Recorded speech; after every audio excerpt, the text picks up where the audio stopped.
This is Fowl Players Radio, your podcast for arts, entertainment, and pop culture. Welcome. My name is Michael Spedden, your host. Every episode features fun, fascinating stories about people in the performing arts, actors, authors, dancers, writers, musicians, athletes, you name it. Folks who are center stage, backstage, on camera, or behind the scenes. Sit back and listen. Let's have some fun. Fowl Players Radio is a proud production of the Fowl Players Group and the official podcast of the Fowl Players of Perryville. Hi, this is Bud Becker, and you're listening to Fowl Players Radio. Hey, you guys, this is Gina Shock, drummer of the Go-Go's. Woohoo! And you are listening to Fowl Players Radio, and I hear this fellow Mike is from Dundalk. How about that? Hey, this is Brian Damage from Kicks and Rhino Bucket, and you're listening and watching Fowl Players Radio. This is A.D. Adams, and you are tuned in to Fowl Players Radio with your host, Michael Spedden. Yeah, hi, this is David Simmons from DC Star, and I am just encouraging all of you to tune in to Michael Spedden's show on Fowl Players Radio and love the rock and roll of the past and the art of the future. Hello, this is John Piet, Kevin Schmidt, and Jerry Bozick. And we're August, a little band from Virginia. You can hear our story, other stories from the legendary Baltimore, D.C. music scene, and much, much more with Michael Spedden on Fowl Players Radio. You can find it at www.fowlplayersradio.com, on YouTube, and wherever you find podcasts online. Keep rocking. Folks, this is part two of my interview with Jay Nedry of the Road Ducks. He came back, and we spent a lot of time talking about his TV show, Paradise City, which you can find on Amazon Prime, talking about Jaxx, the nightclub that he owned, and all the other nightclubs he was involved with over the years. And we had a really great time talking, and he was gracious enough to come back and fill us in on a lot of other things, a lot of other history from this area. And he really contributed a lot to the show, and we thank him for coming back. We'll be right back with Jay Nedry again right after these words. Hello, listeners. We at Fowl Players Radio thank you for all of your support over the past 10 seasons and nearly 300 episodes. We would like to encourage you to keep listening and spread the word. Audio versions of all episodes can be found on our main website, fowlplayersradio.com, as well as on many of the other platforms you can see here.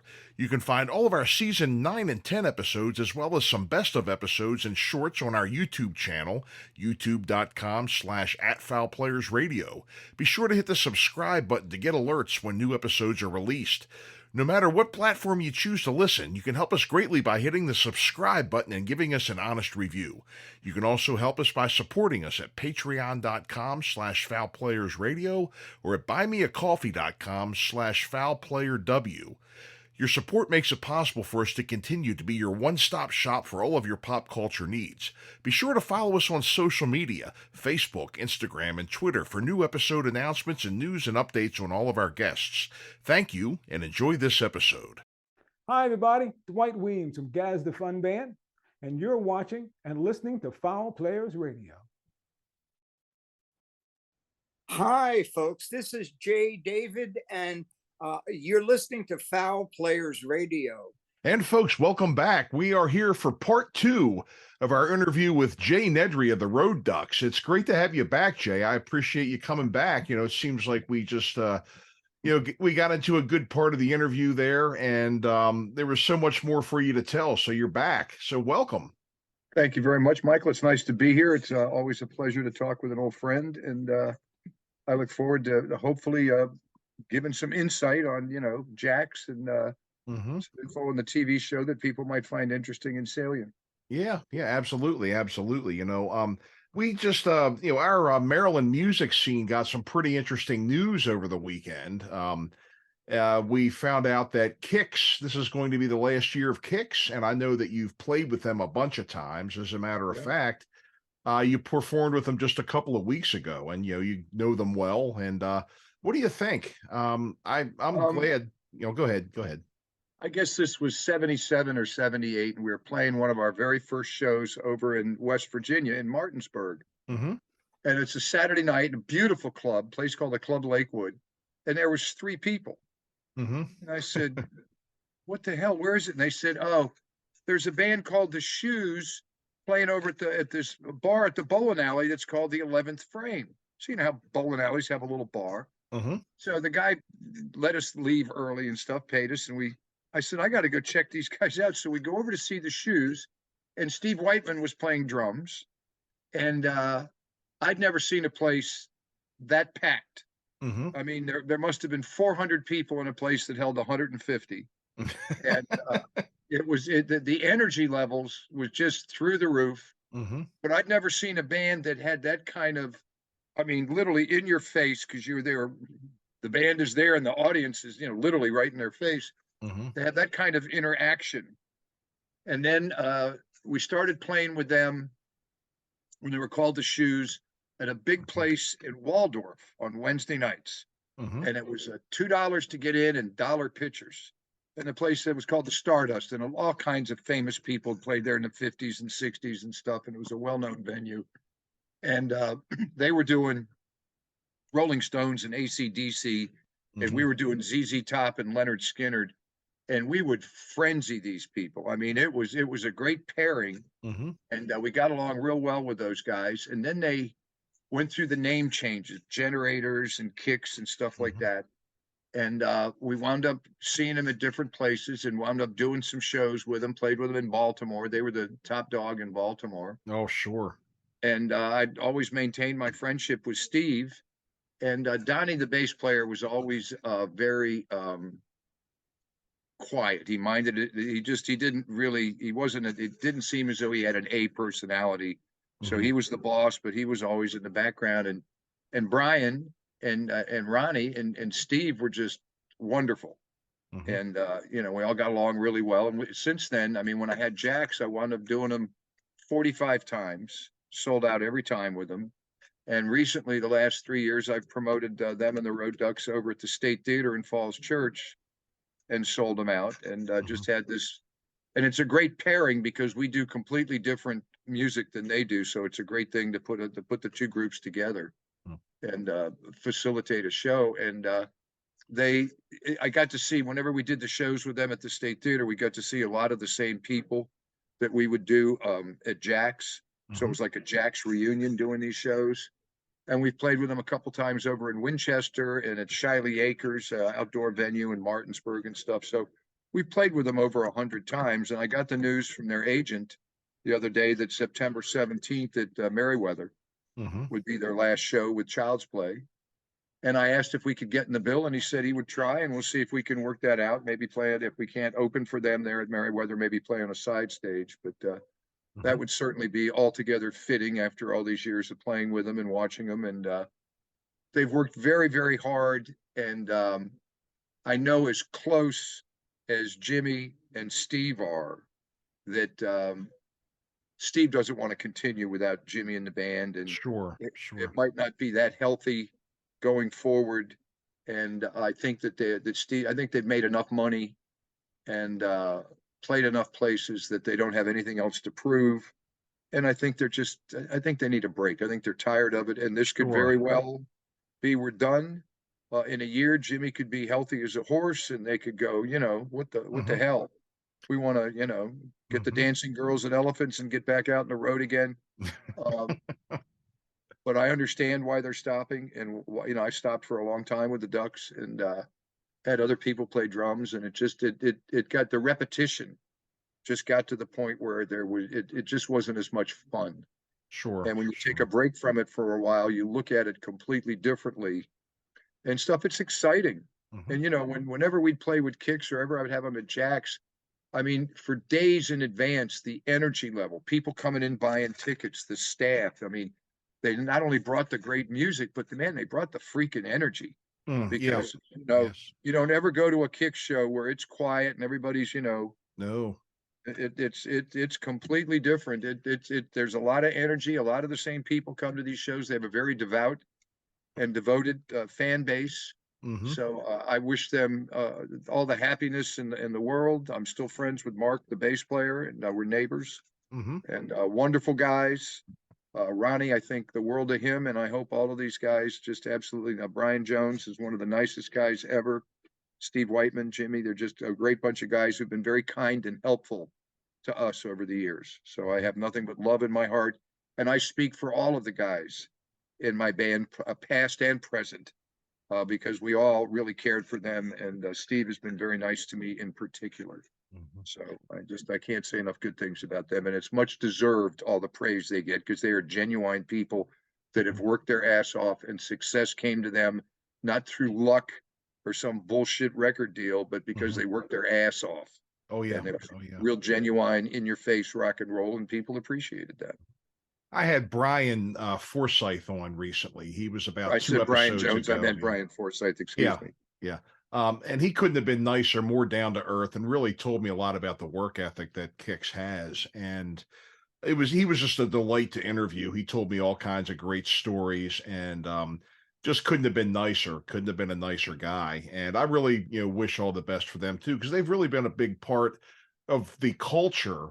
They're probably, if there was a Mount Rushmore of bands from this area, I know Kix would definitely be up there. Oh, absolutely. And they've made a lot of money for a Mhm. lot of club owners and a lot of bartenders and a lot of waitresses, because every time I was in tax trouble or needed Mhm. something, I could call them up and book a Kix show, and all of a sudden an instant 15,000, 20,000 bucks because of the sellout. So Sure, and sure. they always came through big time and were Mhm. extremely helpful. And at times that they needed a break, they would still come and do some shows for me, just to Mhm. keep the lights on. Oh yeah, oh yeah. They were just again such a big part and beloved by so many. I can remember I started following them in 7th grade. I kind of told Brian this story that when we were in middle school, 7th grade, it was the age I was when the first Kix album came out. And one of the things that we did is, we used to love that song, yeah, yeah, yeah. And there's the spoken part in the middle where the girl throws up all over the floor and he goes, go outside and do that. Well, that became one of our sayings. And whenever somebody would do something you didn't like, go outside and do that. Until we were in class and a teacher gave us homework on the weekend, and one of my friends said, go outside and do that. And then the Kix album got taken away by our parents, and there was no more Kix album for a couple of months. So Extreme punishment. yes, exactly. So we just turned on Ozzy, but that again, so many memories. People, I mean, you see on social media and everything, the memories that people have had of Kix shows. And I tell you what, that was not, long. I think the show on Ticketmaster lasted about a minute, and all the pavilion seats were gone. And I think you can still get on the lawn now, but that's definitely going to be an historic show, one definitely to remember. Sure. And then, of course, Child's Play, just tremendous. They're a good pairing. Right I there. wonder if is Larry Hinshaw going to go back and sing with them? I really don't know. I really don't know. I hadn't heard anything about that at all. I just heard that they were playing. I didn't know about the lineup or anything like that. I do think that they had John Allen out front singing, because I saw the one fellow okay. that plays drums for him in his band. He was also he's played with him in a couple of bands. I forget the fellow's name. I can picture him. He got kind of a beard, long hair. I'm sure they yeah. got somebody who's more than adequate, because we did a lot of shows with Child's Play, Mhm. and I was longtime friends with Brian Jack, and Oh yeah. he Mhm. played for me quite a bit over at Jaxx. Yeah. That was yeah, absolutely. Because I remember he split from the band, and there was they went through about 2 or 3 singers, and then they finally just reunited and worked out whatever needed to be worked out and brought him back in. And God, that was maybe 92, maybe, I think. Yeah, but they were such a fixture in Baltimore as well.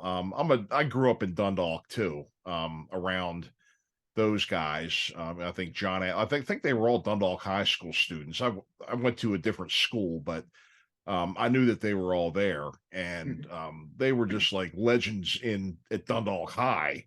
let alone everywhere else. And I mean, you could go to one of their shows. It was like a Dundalk High School reunion Sure. all the time. And they had regular gigs. I used to see them in Mystic Force at Maxwell's. I think they would rotate every other Wednesday. And they would do Hammerjacks again quite a bit, not only for like feature shows on the weekends, but Right. they had different shows like special nights during the week and things like Right. that. And so great. I'm glad that they're out. As a matter of fact, I saw John Allen and Ed Lauer and a couple of other local people backing up Gina Schock when she was just at the Hard Rock Cafe. Sure. And she chose well with her backup band. And I tell you, did John play drums? Because he's a hell of a drummer. Oh yes, he played drums and he did some singing as well. Right. He played drums and then she went back and played drums, and he was playing guitar because he does both. So Right. that was a great show, very, very enjoyable show. And I saw quite a few people there. Mike Brillhart was there from 100.7. Nestor Aparicio, we know from the Sun Paper and his radio, and quite a few band guys that I knew from back in the day as well. So Jaxx was your club. When did you open Jaxx? What year was that? Well, I moved to West Springfield as a teenager in 1964. And my dad bought a house on the golf course at the West Springfield Country Club. We had a big house on the third green there. And in 1980, 81, there was a theater built in a little shopping center. It was a Jerry Lewis Theater, and had a Pizza Hut and a Chesapeake Bay Seafood House, and a big shopping. You drive around back and you'd park underneath in the basement of this place and come up through this little glass building that was in front of Jaxx. You'd park downstairs and go to the Pizza Hut or the Chesapeake Bay Seafood House or to the theater. Well, the theater went out of business and they quit having people park in the parking lot downstairs because the West Springfield kids were going in there and smoking dope and doing the wild thing. And, because it was isolated and out of sight, out of mind. And that's what we did in those days, Well, that's what you did in those days. So they wound up making it a warehouse for this mattress and carpetland chain that moved into where the Chesapeake Bay Seafood House had been. And a guy named Bill Holt, that had grown up in Alexandria, gone to Groveton High School, bought it and turned it into a place called the Wild West Rock Theater. And he configured it to be a nightclub, had a big, huge stage, and the dressing room was under the stage. And he had it for 4 years and went bankrupt. And then a guy named Frank Polar and Norman Greenbaum from DC, had a disco in DC down at DuPont Circle, bought it and turned it into the Copacabana, the Copa. And Frank told me that he would never do live bands there ever. And he'd been open there for a couple of years, and I'd always stop by and see him and say, the Road Ducks will do a deal with you. And finally he said, okay. He said, this year, he said, this was in January of 84, 85, something like that. And he said, you can pick any day you want. And he said, you can work for the door. I said, all right. So we picked the Wednesday night before Thanksgiving. Of course, he didn't figure this out. We just said, we'll take a Wednesday night. He was like, okay, cool. So it's the Wednesday night before Thanksgiving, and the place held 600 people. We charged $5 a head, and I think we made $4,500 at the door. The place was just, and at the end of the night, he asked me up in the office, and we're counting the door, and he's amazed at how much money I've made. And I said, well, what do you got to say about that? I've been, I've been up your ass for a year to get you to do bands, and you finally do one on a Wednesday night. What do you think? And he goes, well, Jay, he said, as much as I like disco, rock and roll is here to stay. And he started doing bands after that, and I started helping him. And he wound up not paying his taxes or sales taxes, or got in some kind of trouble, and wound up closing the place after 4 years. And a couple of young guys bought it and named it Jaxx. And it was a disco. And in 1990, they'd been open since 89. And in 91, the young guy that was running the place, they'd been making a fortune there just as a disco. And he said, I want to do Peter Frampton, but he needs a big PA and lighting system. He said, can I rent yours for a night? And I said, sure, $3,000, which was a lot of money, but it was worth it for the system we had. And he said, fine. And we did the show, huge crowd for Peter Frampton. And he called me a couple weeks later, and it was on a Sunday night. And he said, I know you guys aren't working on Sundays and Mondays. Can I do a Sunday, Monday? So I gave him a deal, on the system, and then he wound up just leasing it on a monthly basis. So we're just getting paid to use this to have our PA system rented. And we had several systems. So at any rate, we're still playing and got our system at Jaxx. And then the partners get in some kind of pissing contest.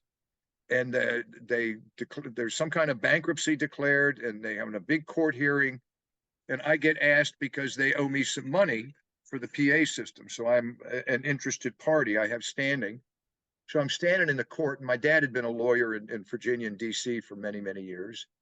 And Tom Fortcourt, the chief judge of the circuit courts there, and they're talking and stuff, and they appoint a forensic accountant, and he said, who are the interested parties? So I stand up as one of them, and he says, I know you. And I said, I think you know my dad. And he said, you come with me. And I'm like completely freaked out. I got long hair. I'm a hippie. And this judge takes me back in his chambers, and he said, yeah, I know your dad. He says, there's a lot of horse shit going on at this place, and it's got to stop. Said the ABC, everybody's up in arms. And he said, I'm going to put you in charge of the place and have you make sure the horse shit stops. Do you understand me? And I said, well, Judge, I think you've made that about as clear as you can.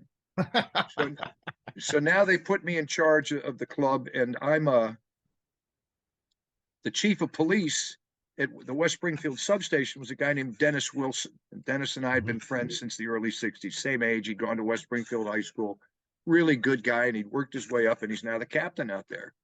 So I go to his office and I say, look, the place has had some problems. He says, I said, I need you to get off my back for a month. I'll get the place straightened out. You tell me what you don't want me to do, and it'll stop happening. And he said, well, you got to get rid of your security guys. They're all steroided out and beating people up and crazy stuff. Wouldn't that the truth? I hired a bunch of off-duty TDY Marine MPs from Quantico. Problem stopped. They didn't know anybody, so there was no bias. They enforced the rules. They didn't intimidate anybody by being, these huge people that folks for some reason like to challenge. So then in 1993, the partners could never get their thing figured out, and they wound up closing the place. And I bought a huge place up in Martinsburg, West Virginia that I called Boomers. It was an old ice hockey rink, and it held 2,500 people. And I did Vince Neil, I did Blue Oyster Cult, Nazareth, Wishbone Ash. Oh yeah, concerts like that. But the problem was I could sell out one show a month up in Martinsburg back in the 90s, and then everybody was broke for the next month. So I couldn't make money every week, and I was only there 6 months and closed the place. Meanwhile, when Jaxx went out of business in June of 1993, Bill Holt, the original owner of the Wild West Rock Theater, stepped in and bought it and made it a country bar. Spent a lot of money and completely remodeled it, put in this huge tongue and groove dance floor, nice stage, improved the sight lines, redid the bathrooms, and the place was really tricked out. He had it for a year and was losing his ass. So he called me and he said, would you like to take the place over in 94? So me and a guy named Nick Dukovich, Nick owned a place called Nick's over in Alexandria. And Nick was my partner from 94 till 97. And my job was to put the asses in the seats by doing the booking. And his job was to account for them. Well, after 3 years, the ABC had revoked our liquor license. And we owed a bunch of money in taxes. So Nick says, I don't have any money. I don't know what I'm going to do. So we'd worked for years at this club in Charlottesville called Max Tracks that was owned by a guy named Jim Morris. And Jim Morris, the general manager of Max Tracks was Corn Capshaw, who owns Red Bank Management, has been the manager for many years of Dave Matthews, Star Hill Brewery, all those places, all Corn Capshaw. And Corn worked for Jim Morris for many years. So Jim and I were friends, older guy. And he said, if you have any problems, give me a call. So I called him and said, yeah, my liquor license got revoked. He said, call this lawyer friend of mine in Charlottesville. So I called him. The guy's name was Bud Treacle. I don't know what Bud did, but I got my license unrevoked. I got rid of Nick as my partner in January of 97. And my girlfriend, Kimmy Cocho, and I took the place over by ourselves. And I had to file monthly liquor reports instead of yearly. I was on super secret instant dismissal probation for a year with the liquor board.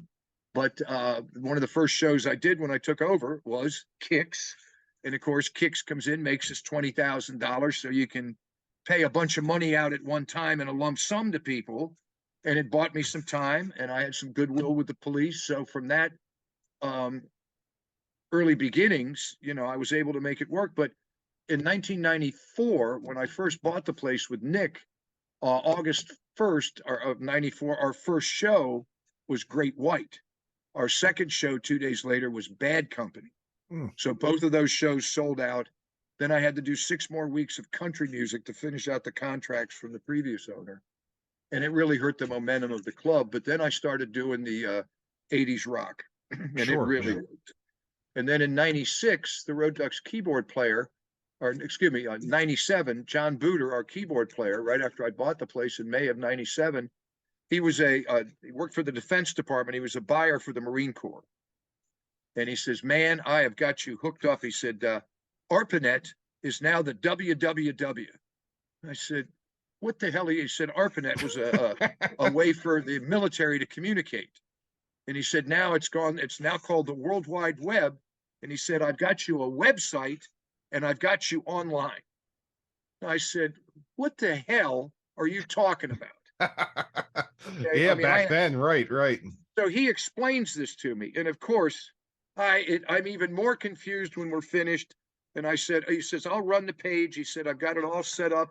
He said, I'll bring my laptop over and show you. So we put a map on there of how to get to the place, a couple of local maps. I cut deals with some local hotels and some local restaurants. So we put that information up there. And of course, we had our schedule. Well, a week or so goes by and it's a Friday night and I'm taking tickets at the front door and I got Blue Oyster Cult playing.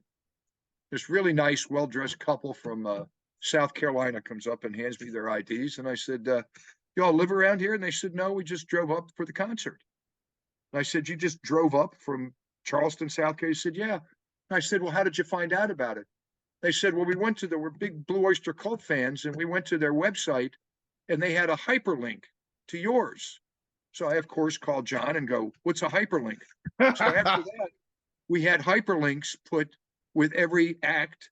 And it was unbelievable because of and we had it before the 930 Club or any of these other places. And we started doing this fabulous business. There'd be nights I'd have 500 people in the club, 200 from Virginia, 100 from Pennsylvania, 100 from Ohio, and 100 from West Virginia. So just like the old Hammerjacks, people are driving depending on who the bands are. Yeah. So I'm getting some really obscure British and some metal acts and getting a reputation for that. And, you know, you could charge more money to have people come see a Wishbone Ash because they couldn't see him anymore. Or Rat, I got Rat when they started, to Cinderella, Kicks, I was friends with all these guys. And then from the Road Ducks, we toured with Molly Hatchet, the Outlaws, Blackfoot, Marshall Tucker, and they were all booked by the same agency, Greg Allman. So I started booking all of those acts, and I put the Road Ducks in as the opening act for them and stuff. So we just had this great thing that Kim and I developed. She was just a gorgeous bartender, and she'd help me hire the girls that worked there. And we had really beautiful girls that bartended, and I never had male bartenders, though my brother did work for a short while. But the women did a great job. They busted their ass, and the guys loved them. And it was just perfect for the heavy metal to have gorgeous women bartending with, and we had a really good scene because Hammerjacks just closed as I took Jaxx over. Oh, yeah. So there was this big void from, not only Bud and Louie doing all the bands over at Hammers and stuff like that, especially first time bands. There's now a void, and Seth down at the 930, was doing all the alternative new wave stuff and wouldn't touch 80s cock rock or any of that stuff with a 10-foot pole. Right. All of a sudden, I'm in the right place at the right time. And I was able to, and especially a lot of the European death metal acts. Yeah. Yep. And I had this young kid from a band called Reflex, from not the Reflex that plays in this area now, but a band called Reflex. And he was from Front Royal. And he and I got along real well because his dad was a wealthy Hollywood director. His dad's John Avildsen, that did the Karate Kid movies and the Rocky movies. Oh, sure. Yeah. So the dad divorces the wife, moves her to Virginia with the young son, and pays for the young son to go to Randolph-Macon Military Academy. I'd gone to Stanton Military Academy for high school, so we kind of related, and pain in the ass kids with wealthy dads. So he and I bond, and he starts in the late 90s. He starts his own record label called Sumerian Records, and he does, you know, Lamb of God, all these heavy bands from all around the world, and he made gazillions of dollars. He sold a lot of records worldwide.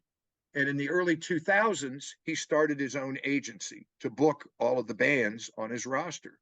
Cannibal Corpse, Nile, Lamb of God, I mean, Hammerfall, just all these incredible bands. At any rate, my daughter graduates from George Mason in 06. In 05, I had sent her to California to work as an intern at the agency group for Dave Kirby, who I'd booked a lot of bands with, was president of the agency group, and he and I had hit it off real well. And I said, Dave, I want my daughter to get a job as an intern. He said, hey, interns are a pain in the ass. I said, you'll love my kid. So 3 days after she's out there, he says, I love your daughter. He said, you can't tell anybody this. He said, but I'm leaving the agency group at the end of this year, and I'm starting TKO, my own agency. And he said, I want your daughter to be my first hire. So she was. So she graduates in 06, and in May 17th, June 1st, she starts working for Kirby at TKO. And he's got acts like Motorhead, The Doors, The Cult, The Killers, Slipknot, Anthrax, you know, all these great, great bands. And so in 2009, Ash's agency merges with TKO. So now my daughter and Ash Avildsen are sharing an office, and they become friends. So now it's February of 2019. I've just driven up from Williamsburg, where I go to graduate school at William and Mary, and I'd come out, driven home on a Tuesday, and Ash is on the phone. He says, I need you to fly to Hollywood tomorrow. I bought you a round trip first class ticket. I have a driver that'll pick you up at the LAX. And he said, I need you to do a TV show. I said, whoa, what the hell are you talking about? He said, I'm doing a TV show. And he said, I need a cranky old nightclub owner. And he said, you're perfect as a cranky old acerbic, you know, avuncular nightclub owner.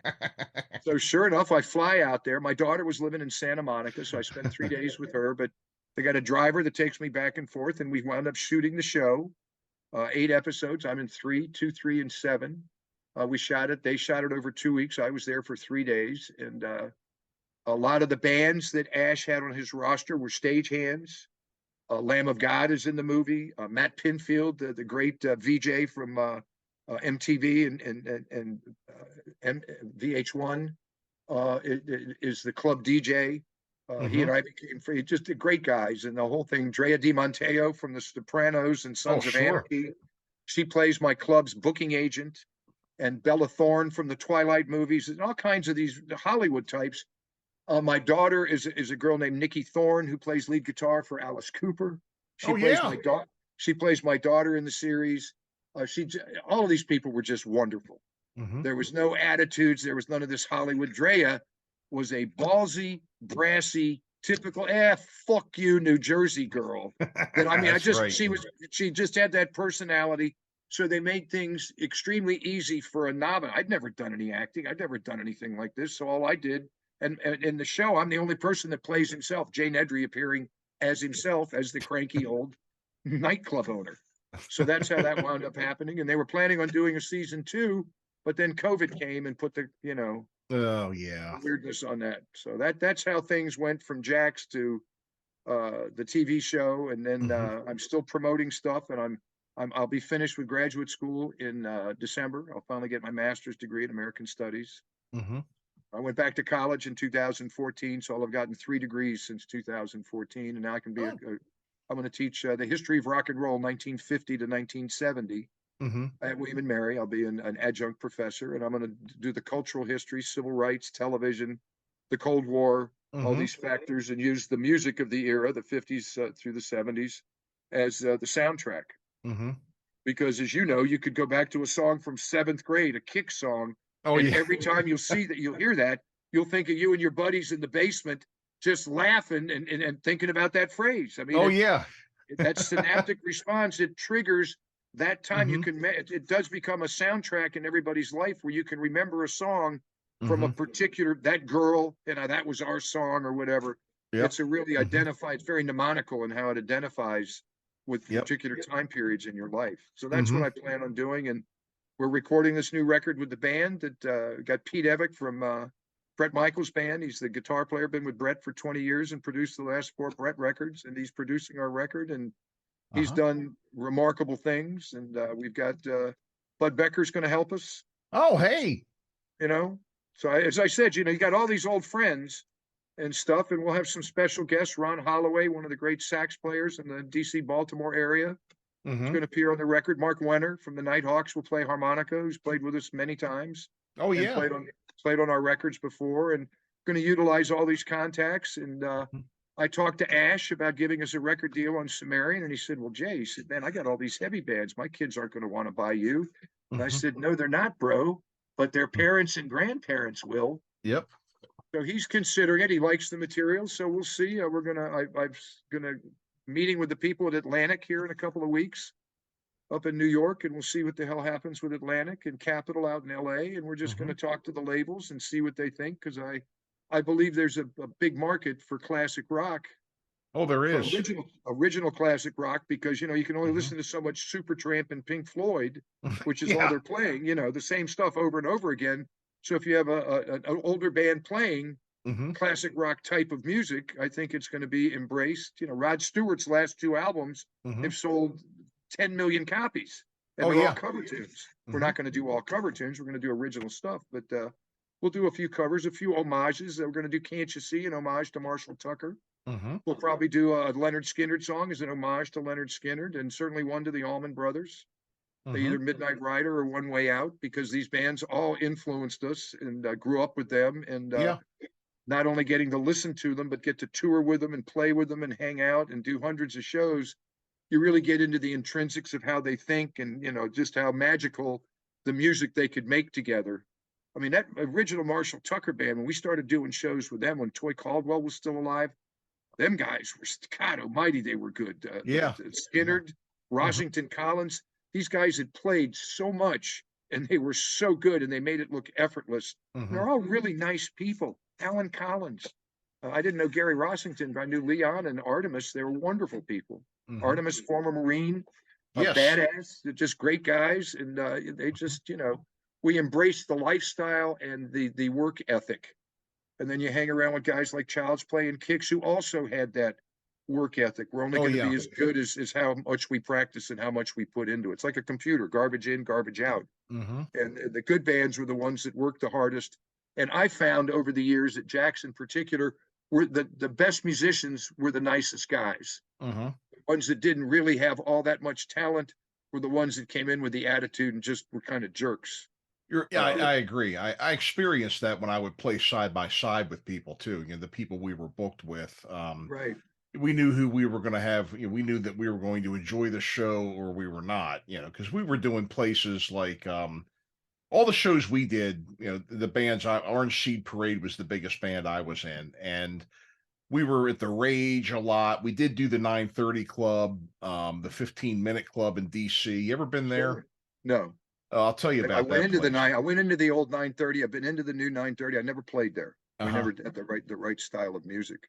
The 15-minute Club was at 15th and K, Right. and it Warriors was Row. yeah, it was a surreal experience. Okay, for a lot of reasons. We got there, and it was before the show. We were doing sound check, and I left my tuner in the truck, so I had to go back and get it. And I walked out in front of the club, and about every 10 feet, I thought I had walked into one of those 70s pimp movies, because like every 10 feet or so was a hooker, and they Well, weren't. Capitol Hilton was across the street, and there was a strip club right there on K Street Yeah. that's been there forever. That's got a pool hall and stuff. So it was a very colorful section of Washington. Yes, it was. Yes, it was. And they had I mean, these were not like the crack whore tapes. They were, you know, fishnets, mini skirts, you know, big hair, and then there were actual real pimps with them with Oh, like absolutely, a man. It big was hat with a feather sticking out of it and the big fur coats. And like a limousine would pull up and like 5 would get in and 5 would get out. And I thought I was on a movie set. I was looking for cameras. I was looking for a director to tell me to get out of here because I was in the way. And so we went in and played. And there was not a traditional light show there at the 15-minute club. It was a big white wall you would play in front of. And they had a projector. And we were playing, and they were projecting the movie The Fantastic Planet behind us. Okay. It was, remember that cartoon movie? It was like yeah. That was our light show. So I'm sitting there playing, and I'm like, this is wild. It was a pretty cool. We never got booked there again. Welcome to the nation's capital. Oh yeah. But I did have a lot of fun in DC. You know, we seemed we were more of an alternative band than a hair band. So DC and New York tended to embrace us a little bit more.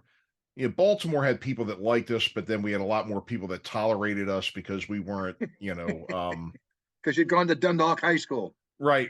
Well, yeah. Well, another thing was that what I would say about Baltimore, I mean, the bands looked good, they played well, good musicianship, very but professional. But when it came to original ideas, it was like as soon as Guns N' Roses came out, there was like 5 guys in town wearing top hats from that point on, you know, or the bandana.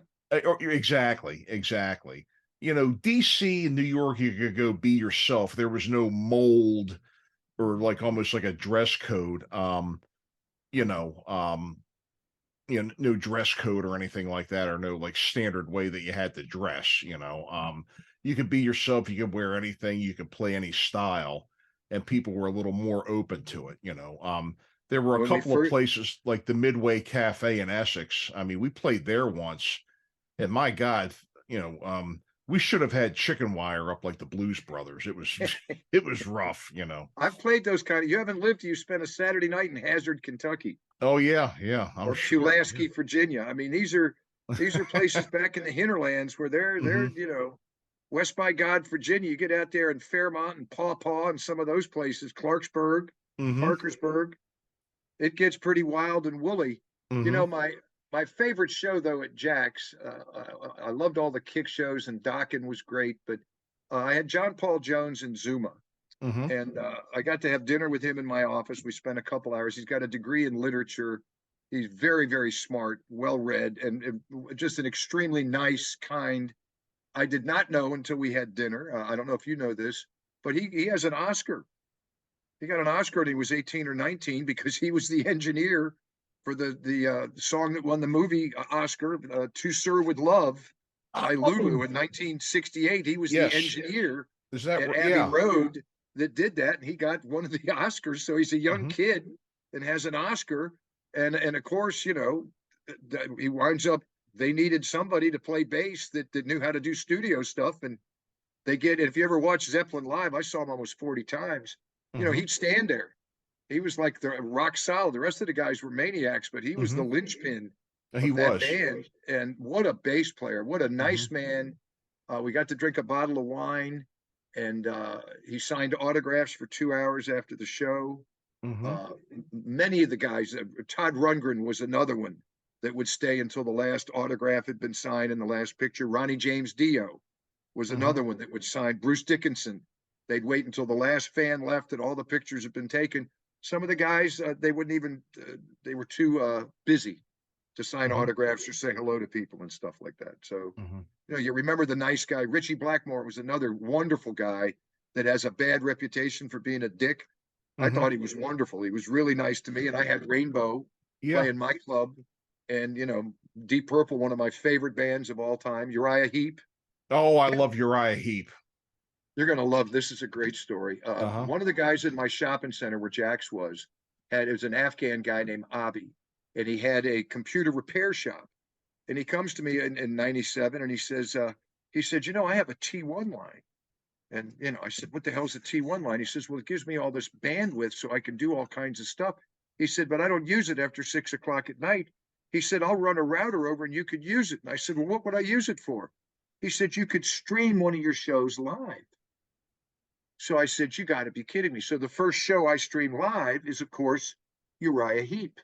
And I'd had them start several tours at Jaxx, and I'd become friends with Lee Kerslake, the drummer, and Mick Box, the guitarist. And Trevor Bolden, the bass player. They're wonderful guys. Mm-hmm. And Mick, one of the most underrated guitar players ever. But so Uriah Heep plays, and we stream this show live. And 2 days later, John, our keyboard player, comes up and he says, "I got an email for you." He said, "This is from some guy from a village in Africa who listened to the stream live on his computer." So it was so stunning to me that this computer thing had taken my little club, this theater in the suburbs, and now some guy in Africa is enjoying what we're doing because of this internet, which to this day I still don't understand a whole lot of, but I can make it work. Right, But it yeah. sure was effective as far as a social media tool and Mhm. being able to get things done as far as accessing people. And now with Facebook and Instagram, we've Mhm. been able to reach out to a lot of people over the years that we'd lost touch with Yeah, that are now back in the fold, so to speak. And that's one of the reasons we're doing so well attendance wise, is because there's a combination of new and old. sure, That's sure. all because of the internet. Yep. Yeah, that did change a lot. I'm not sure if I brought it up last time, but playing in the 80s and early 90s, before there was Facebook, and they had MySpace and then all these other things where you can send out, when you're playing. The way you network back then is you took your nickels, you made some flyers, you found a copier machine at the library or whatever, you made flyers, and you went to the club and you handed them out. You talked to people, you gave cassettes out, and I took a break from playing too. I mean, I remember you saying you took a hiatus. I did too. Between from the mid '90s into the early 2000s for me. And when I started playing again, I went out to give out flyers because I thought that's what you did. So I went to the place we were playing, and I walk up to these people, I hand them a flyer, and they looked at me like I had four heads. Like you're an alien. What the hell is this? Yeah, they're like, "What is this?" And I said, "Well, we're playing." "What? What's this?" And I said, "It's a flyer. We're playing a show here. I thought you'd like to see it." "Why are you giving this to me?" And I'm like, "Oh, sorry." I mean, it was like Rip Van Winkle or something. You wake up You all these realize how years later. how the technology has progressed. That's one of the reasons I went back to college. My daughter said, "Dad, you're an analog man Mhm. living in a digital world, Yes, and you're yes. not going to be happy unless Mhm. you get digitized." So when I went back to William and Mary in 2014, I'd never turned a computer on. Mm. So there was a rather large learning curve that first year, Sure, yeah. but the students and everybody helped out and answered my questions. And my daughter's an IT person, so she was able to help. But it's changed my life. It's changed the world. And now I, use it all the time. I Mhm. still don't understand how it works. I couldn't build one, Sure, but yeah, I yeah. know how to use it. I know what buttons to push and make it work and write my papers and do Mhm. some graphics and stuff like that. And we used to have 9,300 people's names on index cards.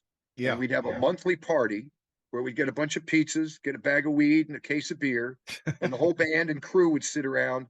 And by longhand, we Mhm. would address these postcards and put stamps on them. Mhm. And people that we knew, we'd like, "We'll see you in Fayetteville, North Carolina in 2 weeks." We'd put little notes on the back.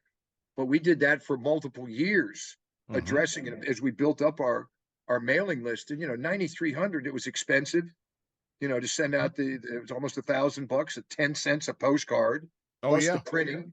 So, you're doing this every month. There's a lot involved, but it was a direct marketing way to reach people that would bring their friends and other people, especially when you're playing up and down the East Coast. But the first two bands that really benefited, that I'm familiar with, that really benefited big time from the internet and email, were Hootie and the Blowfish and Dave Matthews. Mhm.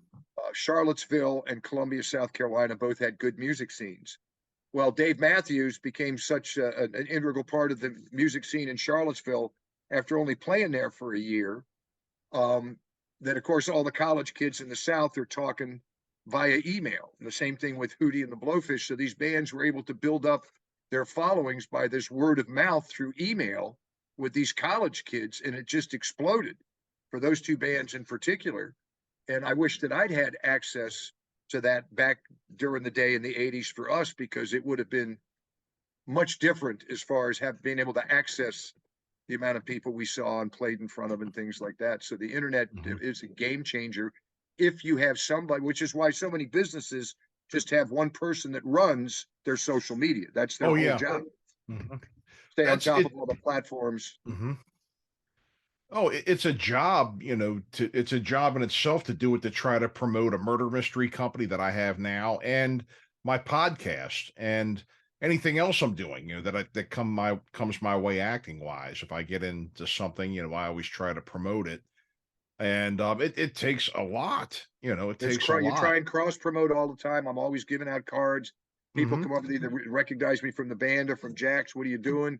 I tell them, I give them a card. All of a sudden they come back and see you. But if you don't want to live that kind of life, then work in a cubicle and, just sit there and type on your keyboard all day and just ignore people and be isolated.